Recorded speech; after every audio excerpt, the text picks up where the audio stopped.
आज हम बनाएंगे मटन की ये मज़ेदार सी रेसिपी।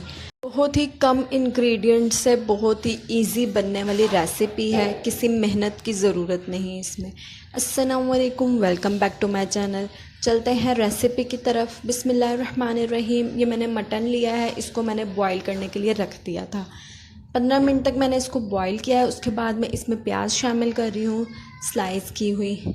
ये प्याज तकरीबन मैंने 4 अदद ली है, मीडियम साइज़ की।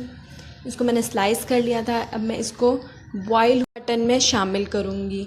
इसके बाद मैं इसमें 2 टेबलस्पून के करीब अदरक लहसुन का पेस्ट शामिल करूँगी। उसके बाद हमने इसमें मसाले डालने हैं। अब इसमें 2 टेबलस्पून नमक शामिल करूँगी। उसके बाद इसमें मैं हल्दी डालूँगी। मसाले हमारे बिल्कुल रेगुलर हैं। 2 टीस्पून मैंने इसमें हल्दी शामिल की है और लाल मिर्चें इसमें मैं सिर्फ 1 टेबलस्पून शामिल करूँगी, क्योंकि ये बग़ैर मिर्चों का यानी कि लाइट मिर्चों का मटन बना रहे हैं हम। मिर्चें होंगी लेकिन बहुत लाइट होंगी। ये मसाले शामिल करने के बाद अब मैं इसको कुक करने के लिए रख दूँगी। जब तक हमारा मटन नहीं गलता हम इसको पका लेंगे। अब जब मटन गल जाएगा फिर मैं इसमें 3 से 4 अदद बड़े साइज़ के टमाटर और थोड़ी सी हरी मिर्चें डाल के इसकी भुनाई कर लूँगी।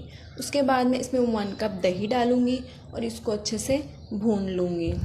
इस टाइम हमारा मटन बिल्कुल गल चुका है और इसकी हम सिर्फ अच्छे से भुनाई कर लेंगे। इसकी भुनाई करने के बाद अब मैं इसमें 2 टीस्पून के करीब पिसा हुआ गरम मसाला शामिल करूँगी और इसकी सबसे मेन इंग्रेडिएंट मैं 2 कप के करीब देसी घी शामिल किया है। इसमें मैं दूसरा कोई भी ऑयल नहीं डाला, देसी घी का फ्लेवर है। और गोल मिर्चें इसमें 3 से 4 अदद डाली हैं। उसके बाद ये हमारी रेसिपी की फ़ाइनल लुक है। ट्राई ज़रूर करिएगा, बहुत ही टेस्टी।